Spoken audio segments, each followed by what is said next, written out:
Hello, everyone, and welcome to Invitation to a Conversation. I'm Pamela Bailey, and my guest today is Regina McDuffie.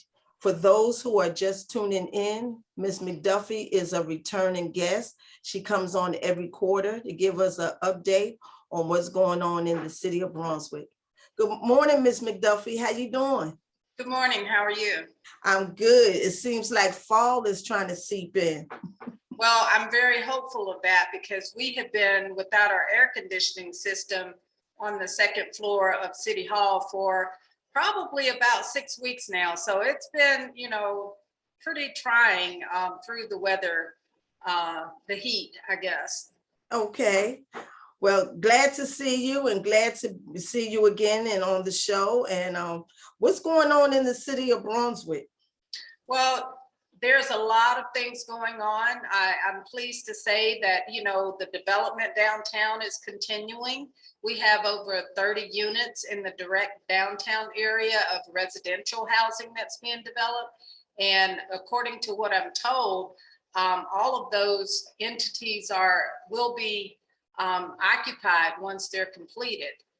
We've had some great property sales downtown, where buildings have changed hands and people are looking to invest and start new businesses and that kind of thing. So I'm very excited about, the continuation of progress in the downtown area.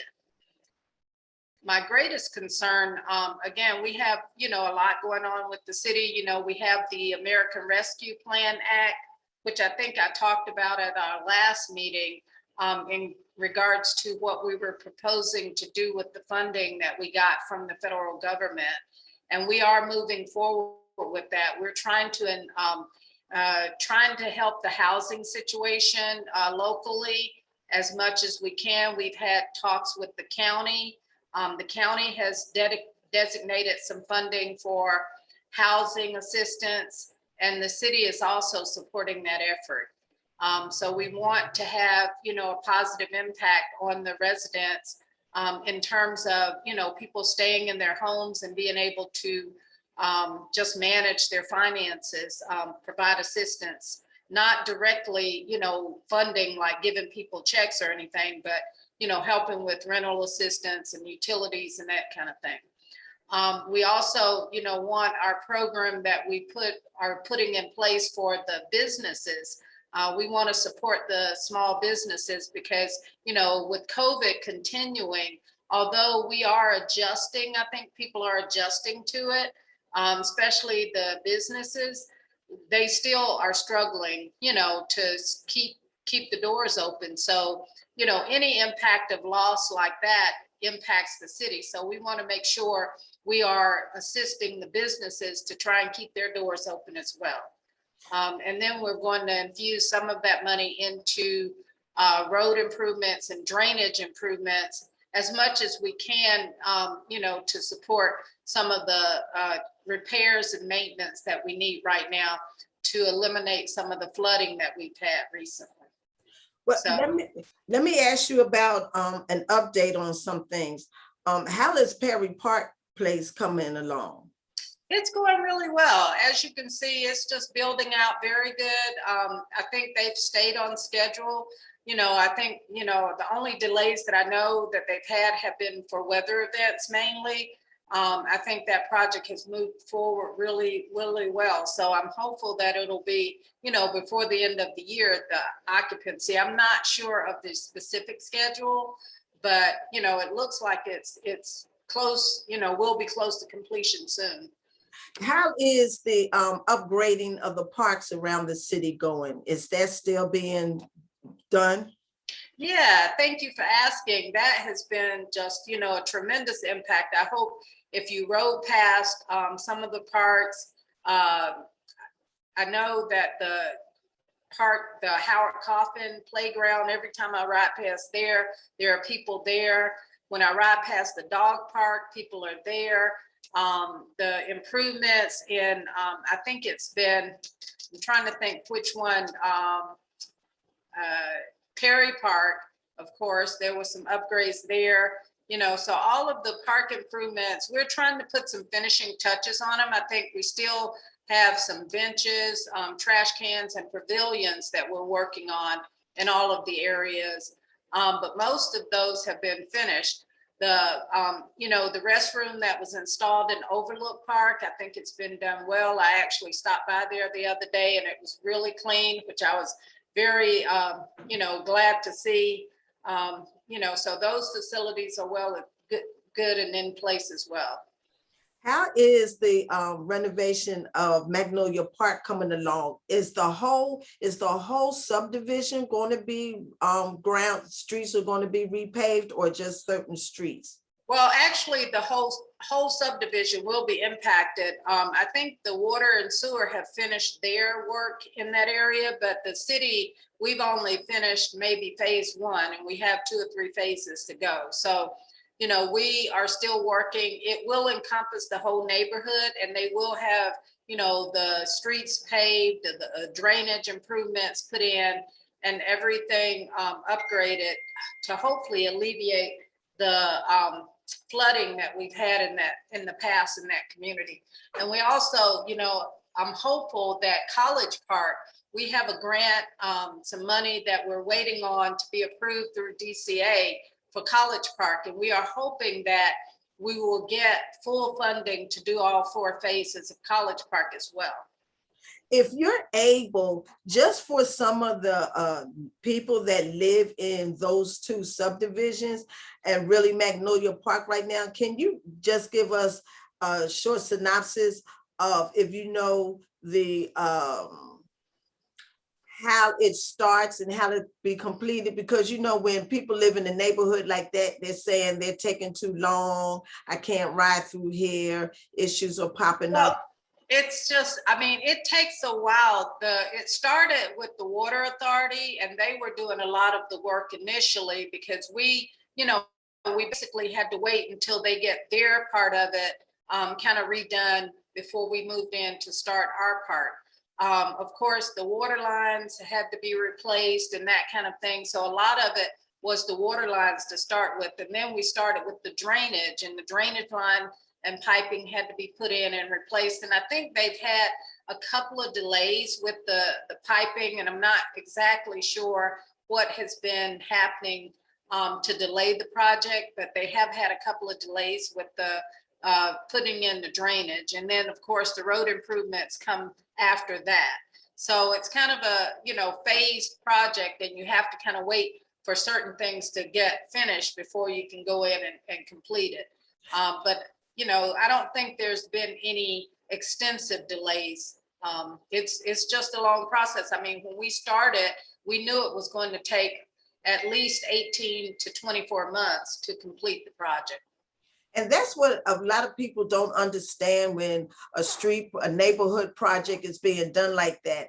They don't understand the different phases of before you can actually do the paving of that you have to replace pipes. Some pipes might bust, some things might not go right the way it's supposed to be. And they just think that you're going to just go in, do a quick replacement and pave the streets. But it's been years since that subdivision been redeveloped. And so I'm sure some of those pipes are old. And like I tell people about government, some people say that, why this takes so long. And we explain them about the splash, about what happens to the splash. And they didn't understand that when you do a 5-year program. So there's systematic things that go on behind the scenes that they don't know about until they see that top layer being done. Yeah, of course, the funding is a part of it, but I think even when we started, like design, you have to go through a design phase, and then you have to go through a procurement phase where we have to have certain regulations that we operate under in order to secure contracts for, projects that are that large. And so it takes a lot of time to go through all of the processes that we have to go through to even get to the construction phase. And I think that, once a project is approved, it has to go through all those phases, which takes, months to get done. And then once you have the funding, you start the construction, even, that will take, like I said, 18 to 24 months based on, what the size of the project is.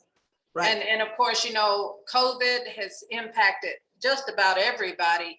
And then having proper staffing levels. I mean, that's one of the things that we're dealing with the city, is just having enough people to work.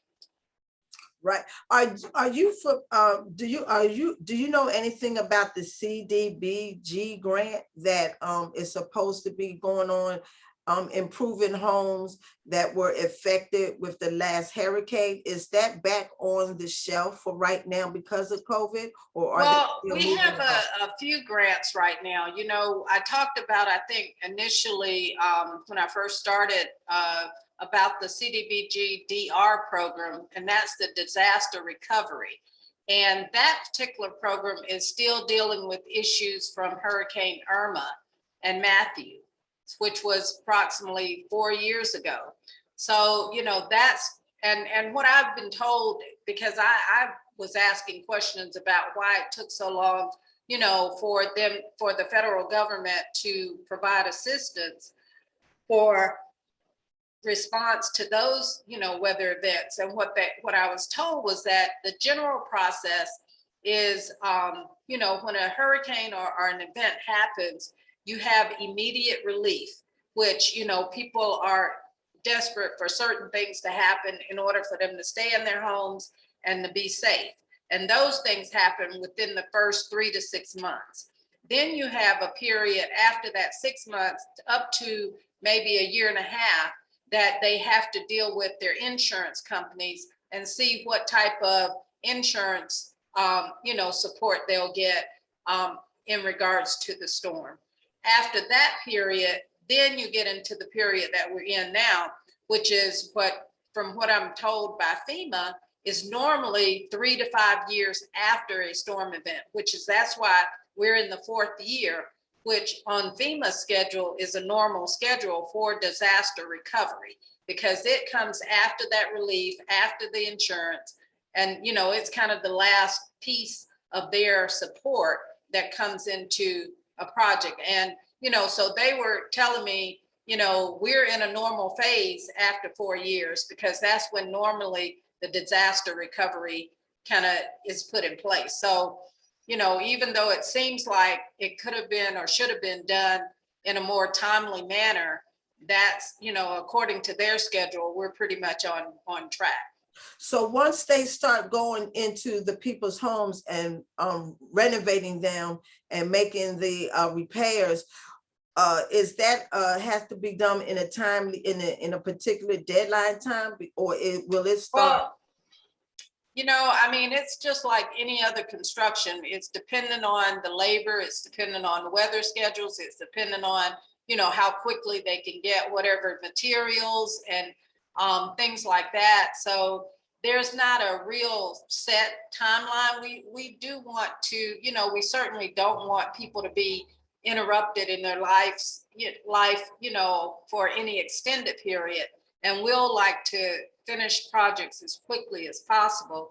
But sometimes, there are mitigating circumstances and that won't happen. But we try and stay on top of it so that we can, kind of push the contractors along as much as possible. Do you know any information about the numbers of what's going on with COVID? Is it on a downslide right now, or is it still surging? Do you know? Well, from the numbers that I've seen, it's still pretty much kind of close to what it was last year. I don't know if we're having a local surge but it has been steady, and we've seen, I guess an increase in deaths over the last 2 months. I think it slowed down at the first of the year between January and May or April, and then it kind of ramped up. And so far we've seen some increases in deaths and cases over the last 6 weeks. So how is City Hall dealing with COVID? I read that y'all are going to see about doing an incentive for the employees that have not been vaccinated yet. Yeah, we were having an issue with people being out, people having to be quarantined. We had probably in the last 2 months, we've had about almost 20 cases, which was heightened because we had gotten to the point where we didn't have any cases, but then it kind of ramped up. So, you know, we realized that we were trying to get people vaccinated. We did a program back in March for city employees to get vaccinated, but we realized that we only have less than 50% of our people vaccinated at this point. So the reason for the incentive, you know, the state has done some things as well as other cities to try and, I guess, support or just push people to get vaccinated. And so what we're doing, because when we first thought about it, you know, a lot of places were saying, okay, we'll put you in a lottery, you know, for $1,000 if you get vaccinated. Well, you know, I feel like I don't want to punish the people or not reward the people who have already gotten vaccinated, because those are the ones who have taken the preventive measures and are keeping our workforce safe. So instead of giving people money to get vaccinated, I decided I'd give the people who had already been vaccinated. And if someone gets vaccinated before the end of the year, then we'll reward them as well. And that way it'll kind of say, hey, if I'm vaccinated, I've done the right thing. And, you know, I'm getting this incentive. The ones that are not vaccinated, hopefully it'll be a wake-up call to say, hey, if I get vaccinated, I get the incentive. The other thing is, you know, the city is self-insured. And what that means is that even though we have an insurance administrator, the bottom line, the city pays its bills for all of its cost for health insurance. So if someone goes in the hospital, let's say they have a $10,000 bill, the administrator has negotiated where we will get a discount on that bill, let's say $4,000. And so the bill will be $6,000, but that $6,000 is paid directly from the city. It's not paid through, you know, insurance because of, it's paid from the premiums that we set aside. So, you know, it has a direct impact. So if someone goes in the hospital from COVID, you know, that $500, if it keeps them from going into the hospital, then it's going to save the city money on the back end. Because, you know, if someone goes in the hospital for COVID, it's going to cost several thousands of dollars to our health insurance. Okay. Are there any special events coming up this year? Are we going to still have the Christmas parade? I'm hopeful that we are. You know, again, we are being precautious. I think a lot of the outdoor events, they will continue to try and have to a certain degree. Because it's, you know, been proven that outdoor events are a little bit more safe than indoor events. So we are going to try and have that. But we also have the Georgia Cities Week that's coming up. And that particular event is coming up in the 1st of October. And we will be celebrating Georgia Cities Week, which is basically an event that's sponsored by the Georgia Municipal Association.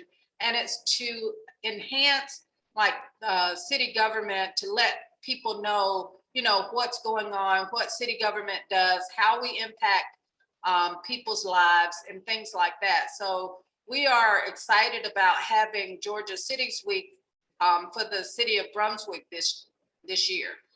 We have a lot of different activities that we're going to promote for that event. And I'm trying to, I have a flyer that I'd like to share with you to show, you know, what we're doing for Georgia Cities Week. Let me see if I can share my screen. Okay.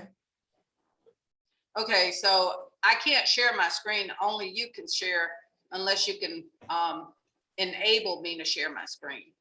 But I can talk about it if you want me to, just. Oh, I see share screen, advanced sharing option. Okay. Will that help? Let's see. Yes. Okay, here we go. Okay, so Georgia Cities Week is October 3rd through the 9th. It's an event basically to highlight, like I said, city activities and city services. What we're going to do during Georgia Cities Week, we have equipment displays, which will have the public safety and public works in the park at Mary Ross Park on the 4th, which is that Monday, on the 5th, that Tuesday, and on the 7th, that Thursday, from 3 to 6 p.m., where we'll be out, have the police department, fire department one day, police department one day, and the public works department. And they'll be giving out information, providing information, plus they'll have their newest, hopefully, equipment on display for people to see. We'll also be, recruiting, because in all of 3 of those departments, we have shortages right now, and we really need people on staff. So we'll be giving out information about, employment with the city as well. We also have an art and essay contest, which is going on right now in the Glenn County school system, where we're encouraging the students to participate in an art contest and an essay contest. You don't have to participate in both. It could be one or the other. And we will be, that contest will end on September 30th. And then we'll be judging those, the entries. And we'll be giving out awards at the commission meeting on October 6th during Georgia Cities Week for the people who we select as winners of those contests. We also have a scavenger hunt, and I'm going to challenge you to do the scavenger hunt, because I've been trying to do it, but I gotta take some time. It's a really cool event where we have these items, like you can go to Mary Ross Park, and one of the item questions take you there. It'll take you to Veterans Park. It'll take you to the Marshes of Glen Park and Overlook Park. And so you have to go to all these different places around the city. It'll take you over on Albany Street, and find out information to answer questions for the scavenger hunt. And we have some great prizes for the scavenger hunt. The first place winner will get it's our 250th anniversary of the founding of the city. So you'll get it's called the semi-quincentennial, and you'll get a book that's being published for the semi-quincentennial, as well as a coin, as well as a t-shirt. If you are the person who turns in the most correct answers first, or, it's on a basically first come, first serve. The person who turns in the most correct answers and then is, timely manner, then that person will win that contest. And that ends on September 30th as well. And those prizes will be given out at the commission meeting on the 6th. And then we have a walking tour of downtown and some of the historic areas downtown on October 8th, which is that Friday morning. And we'll culminate at the library, Marshes of Glen Library, for a small luncheon there. So I, again, challenge you to engage and be there with us to celebrate on the walking tour and the luncheon. And then that afternoon, we're going to do a food truck frenzy, sort of an employee appreciation event for our employees. We'll have bounce houses, we'll have a small band there, and we'll celebrate from about 3 to 6 p.m. on that Friday at Mary Ross Park with the food trucks. We have food trucks lined up, and hopefully, get the public to come out to that event. And the whole week will culminate on that Saturday. We'll have a citywide cleanup. And this is being done in conjunction with Keith Goldenow's Beautiful and the Public Works Department and the MPAs around the city. We want to encourage all the civic organizations, the fraternities, sororities, any groups that want to be involved, churches, businesses, everybody to be involved with the cleanup, with us on that Saturday. And for more information, of course, you can call 912-267-5500, which is City Hall, or visit our website. We have a page, information on our website from brunswickga.org. So, okay. And let me see if I can pull that up right quick and kind of give you a picture of where we are on the website. Let's see. I'm gonna stop the share right now and see if I can go to the website. see. I'm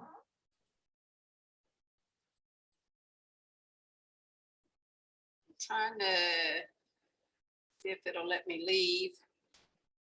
For some reason, my computer's acting crazy right now. Okay, there you go. Can you see that? Yes. That's our website. And if you scroll down, you see the Georgia Cities Week, and it tells you to read more, and it gives you all of the information about the different things for the Georgia Cities Week.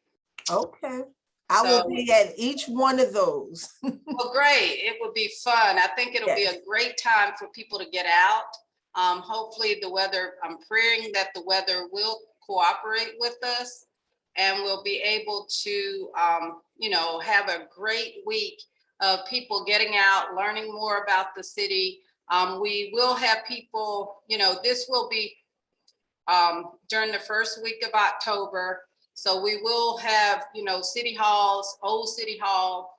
The art contest will have a display during that week for the art contest. And so there's a lot of activity that's going on. So I'm hopeful that people will get involved and we'll see a lot of participation throughout the week. Okay, you won't be back on again until December. So are they still going to do the same Halloween display that they do every year? Do you know yet? I think they are. Like I said, most of the outdoor events, they're going to try and modify. As a matter of fact, I think they're going to have the Porch Fest too. I need to check to see if they still have that on the calendar. With all the bands downtown and on the porches and that kind of thing. So I'm not sure if they're doing that, but we certainly are continuing, our First Friday activities and hopefully going to be able to continue our outdoor activities as well. Can you give me any information of the upcoming mayor and commissioner race? Everyone has been qualified. It seems like they've been quiet around the city the last couple of weeks. Yeah, you're right. I think you're right. It's been interesting. I haven't seen a lot of the candidates. I was out on First Friday, the last 1st of September, of course, and I saw candidate Commissioner Williams, of course, and then I saw another candidate, I think Ms. Tucker was out. I didn't see any other candidates during that time, but yeah, you are very correct. We have 8 candidates that are qualified for the mayor's race and 4 for the ward seat that's open. And, it's been really quiet. Yeah. Is there any update on the monument coming down? I do not have any update on that. We have been talking with, I think the commission, is certainly set on removing it, but because of the structure, we don't want necessarily it to be damaged and that kind of thing. So, we want someone to come in to move it, to protect it, of course, and relocate it. We have talked to several groups about relocating it, but there's nothing, that's been finalized at this point. So is that something that's going to be on hold, or is that something that's going to be, is it going to be removed down the road? Well, I think as soon as we can get a solid relocation plan, I think it'll be removed. And I don't think, the commissioners certainly are working toward that end. I know the city attorney has had some work that's being done in that area. So I know they're working on it. I just think, right now there has not been any final decisions made. Okay. Next month starts the trial of Ahmaud Arbery. How is the city preparing for this trial? We don't know how long it's going to be, but what are are there anything in place to that's preparing the city for the trial? Because I'm sure there'll be people coming in from other places. Yes, we are anticipating, what may happen during the trial. Of course, this is something that is the city, the county, the sheriff's office, the DA's office, all are, communicating about. We know it's coming up. We know that there's potential for people coming into the city. So we are making preparation for that, and having, conversations regarding how it will be handled.